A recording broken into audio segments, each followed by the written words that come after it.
Alright, so I know I haven't made a video on this channel, and to be honest, I'm not even sure if I still have my intro lying around. But yeah, today I'm going to be showing you guys six Android apps for basically any Android phone. They work on my A30 that are just, you know, quality of life things or just really cool. So let's get into it.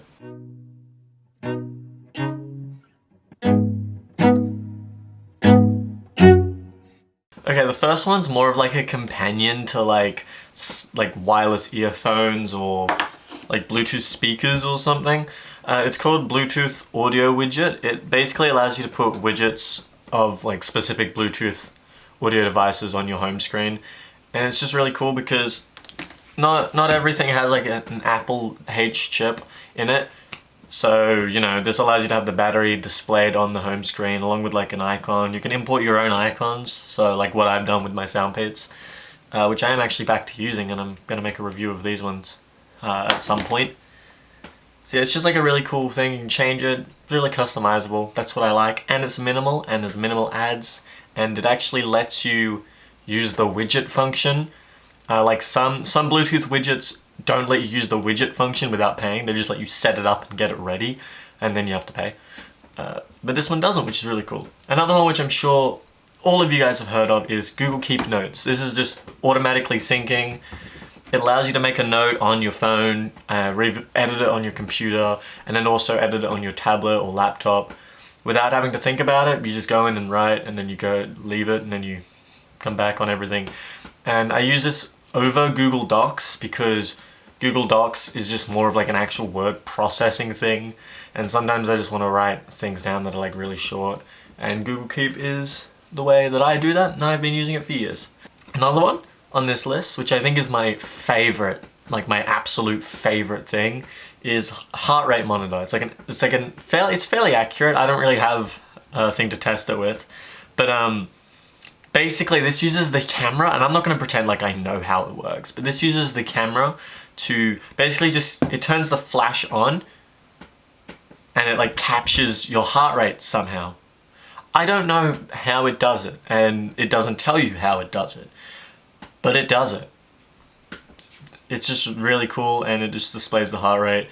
I wouldn't use this if you're giving CPR to someone or providing first aid. That's not what I would do. It's just cool. It's just a cool app that, you know, could potentially be useful if you like to stay on track or keep on top of like your heart rate things, but you don't have like a Fitbit or something. The fourth app is a music player. Now, most phones come with a music player. Samsung has Samsung Music, Google Play Music exists, that sort of thing. But this one's way better because once you add X amount of songs, Google Play Music stops adding them. I don't know what the limit is, I don't know what it is, but in my experience, when I have like 600 songs on my phone, they never all show up on Google Play Music or Samsung Music.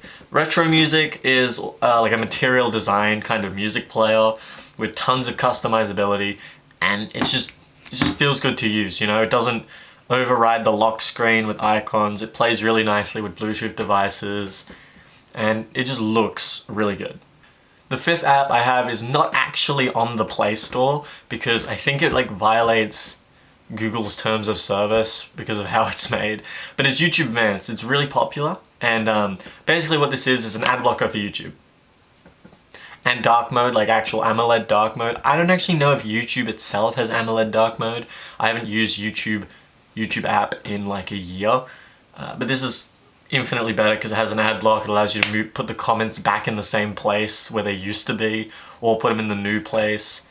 It also allows you to override the VP9 thing and resolution thing settings. So like if you want to watch videos at like 1440p on a 1080p screen, you can do that, because sometimes, you know, you want to zoom it in so it fills the whole screen, but you don't want to lose any quality. And that's what that's for. The last app is an app called Measure. It's basically like that whole iPhone measuring thingy. This is kind of hit or miss though, because if you have like a cheaper phone that doesn't necessarily have like AR spec cameras, it might not work. It's mostly just used for like rough examples. Like I use this to measure the length of a router and the length of where my PC case goes in. before I got these things, and it's fairly accurate if you give it the chance. It's a little bit more finicky than the iOS one. You have to like fiddle around and then you can measure it. But apart from that, it works really nice. And those are my 6 neat apps of July 2020. I don't know how often I'm going to do these because I barely download new apps ever, maybe like once or twice a year. And I also do want to upload more to this channel because I have like 3 videos. So yeah, make sure to leave a like, subscribe if you're new around here, turn on post notifications. I'll see you guys in the next video. Peace.